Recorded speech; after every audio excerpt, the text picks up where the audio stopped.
الذي أنزل على عبده الكتاب ولم يجعل له عوجا. أما بعد، قال الله تعالى في القرآن المجيد والفرقان الحميد: أعوذ بالله من الشيطان الرجيم، بسم الله الرحمن الرحيم. يا أيها النبي قل لأزواجك وبناتك ونساء المؤمنين يدنين عليهن من جلابيبهن ذلك أدنى أن يعرفن فلا يؤذين وكان الله غفورا رحيما. وقال تعالى في موضع آخر: أعوذ بالله من الشيطان الرجيم، بسم الله الرحمن الرحيم.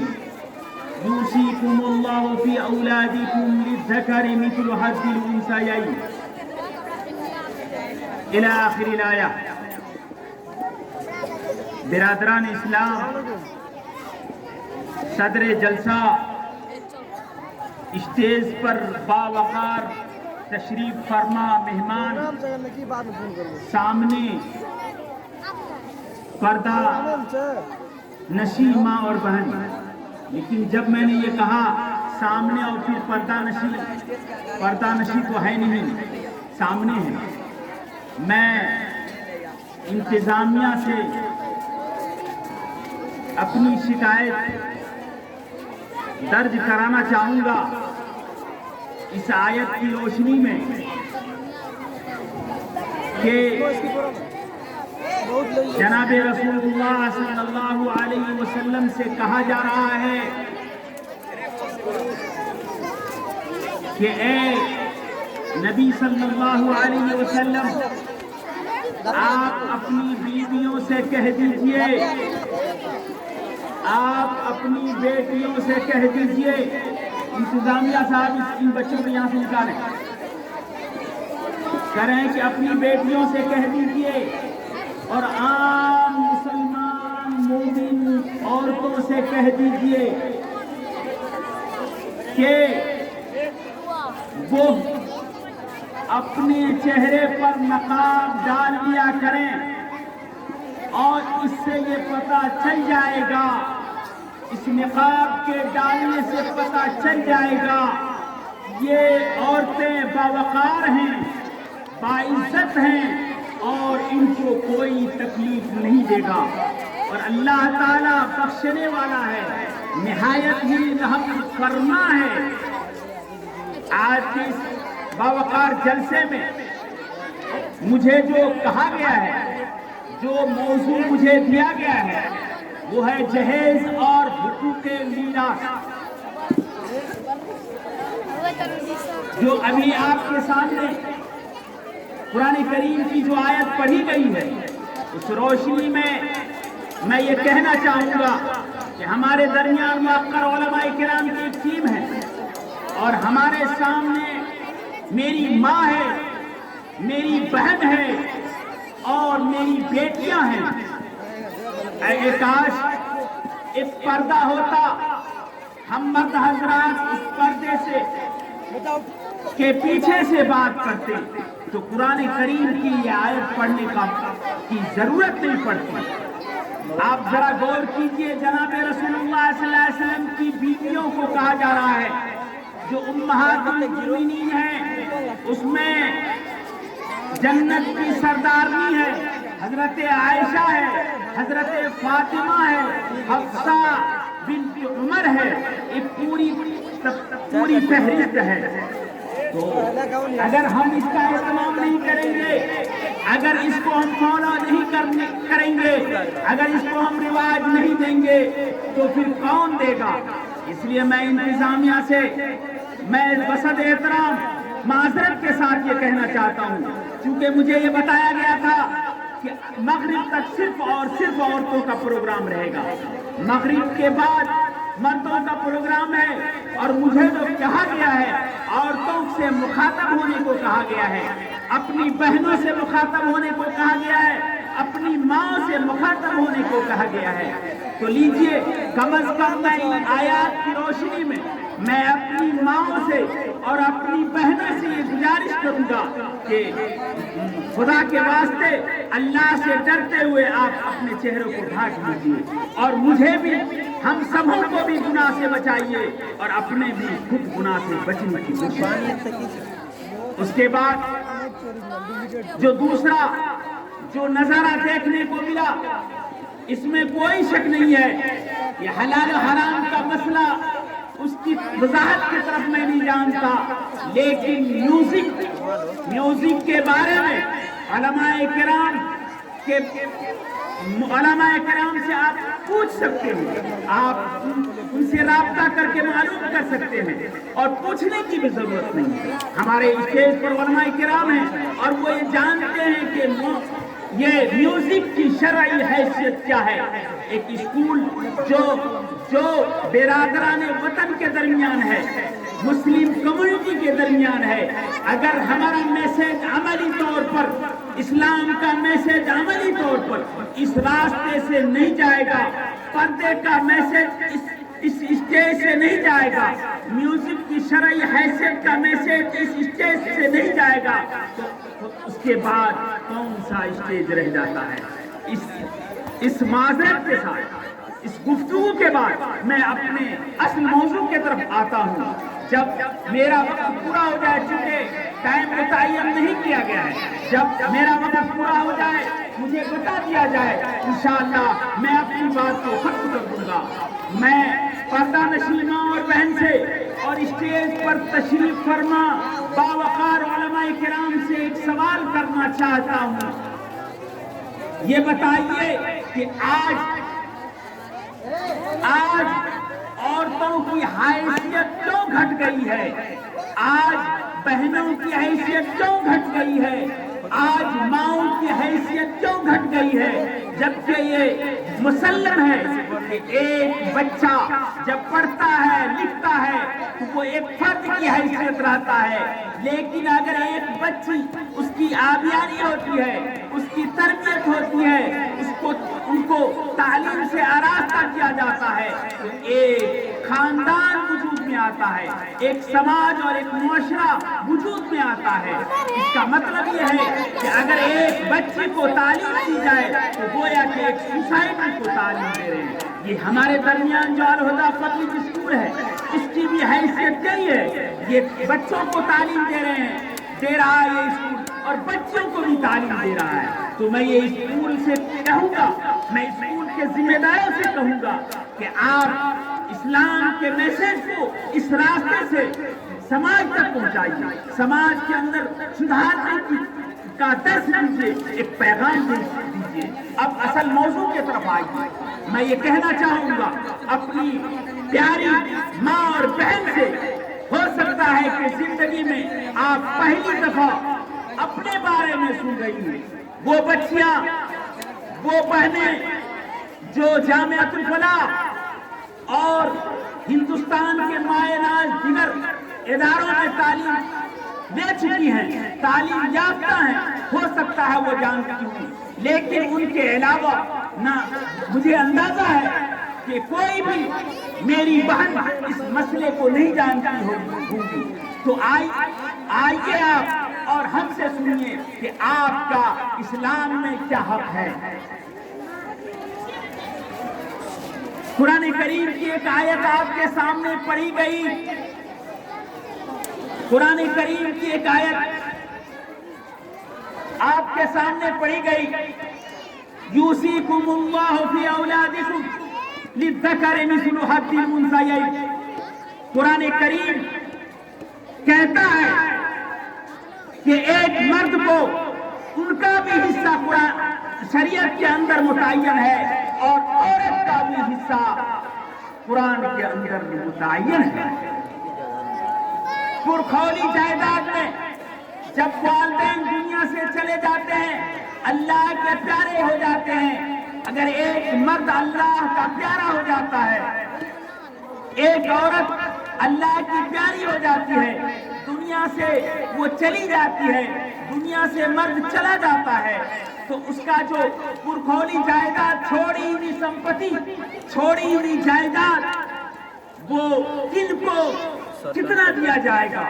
مردوں کو کتنا دیا جائے گا، عورتوں کو کتنا دیا جائے گا، تو میں آج مردوں سے متعلق بات نہیں کروں گا، میں صرف عورتوں سے متعلق بات کروں گا۔ اور میں نے ایک سوال کیا تھا کہ آج ابھی بھی حضرت مولانا شبیر صاحب دامت برکاتہم نے فرمایا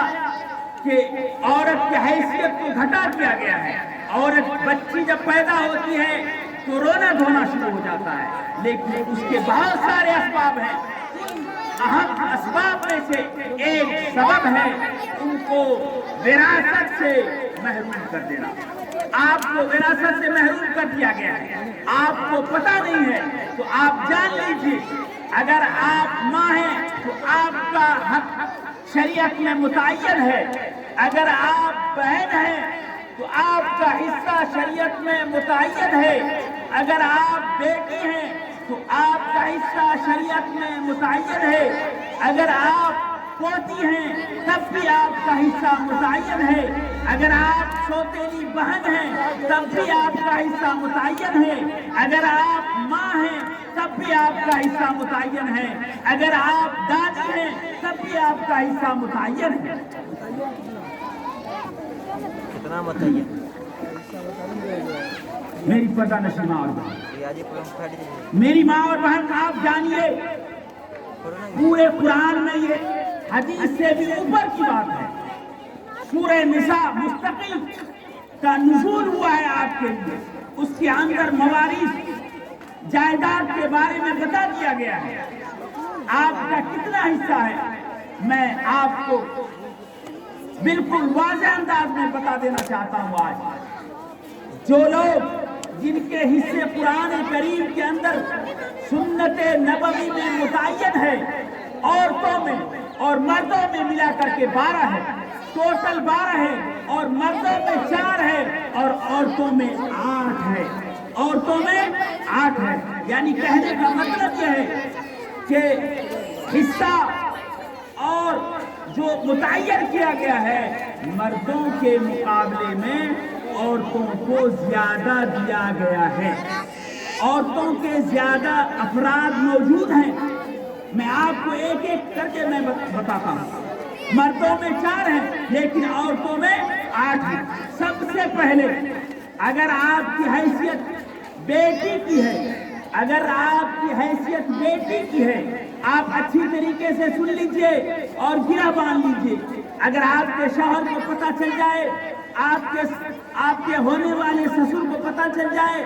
آپ کے ہونے والی ساس کو پتہ چل جائے کہ ہمارے گھر میں جو دلہن آ رہی ہے، ہمارے گھر کے اندر جو بٹیا آ رہی ہے، وہ ایک بڑی خطیر رقم لے کر کے آ رہی ہے، ایک جائیداد لے کے آ رہی ہے، ایک بڑا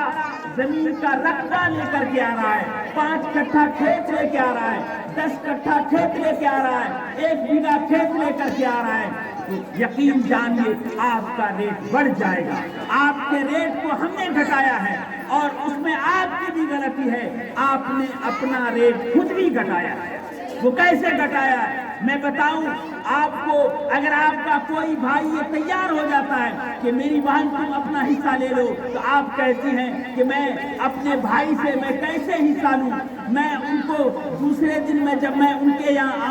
آؤں گی تو کس منہ سے میں اپنا منہ کیسے دکھاؤں گی کہ بھائی سے حصہ لے لیا، جبکہ آج ہم بہن ہو کر کے، ہم ماں ہو کر کے، ہم دادی ہو کر کے، ہم بیٹی ہو کر کے اگر ہم اپنا حصہ نہیں لے رہے ہیں تو ہم تو مجرم ہیں، ہم گنہگار ہیں، لیکن ہم بھائی کو بھی گنہگار کر رہے ہیں، ہم والد کو بھی گنہگار کر رہے ہیں اور ہم والدہ کو بھی گنہگار کر رہے ہیں۔ جب آپ کے بارے میں پتہ چل جائے کہ یہ جائیداد لے کے آ رہی ہیں، یہ بڑی خطیر رقم لے کے آئے گی، ان کے والد کے پاس بڑا سا رقبہ ہے زمین کا، بینک بیلنس ہے اور گھر ہے، آپ یہ سمجھتی ہیں اور آپ خوش ہیں کہ آپ بھائیوں سے کبھی ساڑی کے نام پر، کبھی سوٹ کے نام پر اور کبھی چند پیسوں کے نام پر خوش ہو جاتی ہیں اور آپ کو وراثت سے محروم کر دیا جاتا ہے۔ تو آپ سن لیجئے، اگر آپ بیٹی ہیں، اگر آپ اکیلے بیٹی ہیں، آپ کی والدہ محترمہ اللہ کی پیاری ہو گئی، میں آہستہ سے اور صاف کر کے بتا دینا چاہ رہا ہوں، اگر آپ بیٹی ہیں اور آپ کے اللہ نہ کرے آپ کے ابو کا انتقال ہو گیا تو آپ کے والد کی جائیداد تھوڑی ہوئی جائیداد ہے، اگر آپ اکیلی ہیں، آپ کے ساتھ کوئی بھائی نہیں ہے تو پوری جائیداد کو پوری جائیداد کو دو حصوں میں تقسیم کر کے آدھا حصہ بیٹے کو دیا جائے گا اور آدھا کو دیا جائے گا۔ اس کی تقسیم کا موقع نہیں ہے، میں کسی کل صبح 7 بجے کھولو۔ اب اندازہ کیجئے بہت ساری ہماری ماں اور بہن پہلی دفعہ سن رہی ہیں، وہ بچیاں جنہوں نے مدارس کا رخ نہیں کیا ہے، جنہوں نے مدارس کو نہیں دیکھا ہے، جامعات کو نہیں دیکھا، کالج کو نہیں دیکھا ہے، انہیں پہلی دفعہ سنا ہوگا کہ ایسا بھی ہو سکتا ہے کہ اسلام نے آدھا حصہ ہمارے لیے متعین کر دیا ہو۔ آگے جائیے، اگر کسی نے پوتی کو چھوڑا ہے، اللہ نہ کرے کسی دادا کا انتقال ہو گیا یا دادی کا انتقال ہو گیا، اب تک ہم یہ سمجھتے ہیں کہ صرف مردوں کی جائیداد منتقل ہوتی ہے، ایسا نہیں ہے، بلکہ عورتیں بھی مالکن ہیں، عورت بھی مالدار ہے۔ اب دیکھ لیجیے جناب رسول اللہ صلی اللہ علیہ وسلم کی پہلی بیوی حضرت خدیجہ رضی اللہ عنہا بہت بڑی تاجرہ تھی، بہت بڑی کمپنی کی مالک تھی اور وہ پیسے لگاتی تھی تجارت کی، مزاربت اور پتہ نہیں کون سی شکلیں تھیں۔ تو آپ سن لیجئے کہ اگر آپ بیٹی ہیں اور آپ اکیلے ہیں تو آپ کو کل مال میں آدھا دیا جائے گا۔ اسی طریقے سے اگر آپ پوتی ہیں اور آپ کے ساتھ کوئی پوتا نہیں ہے، کوئی ان کا بیٹا نہیں ہے، چاہے مرنے والی عورت ہے یعنی دادی ہے، چاہے مرنے والا دادا ہے، کل مال کو دو حصوں میں تقسیم کر کے آدھا مال اور آدھا حصہ جو ہے ہماری پوتی کو ملے گا۔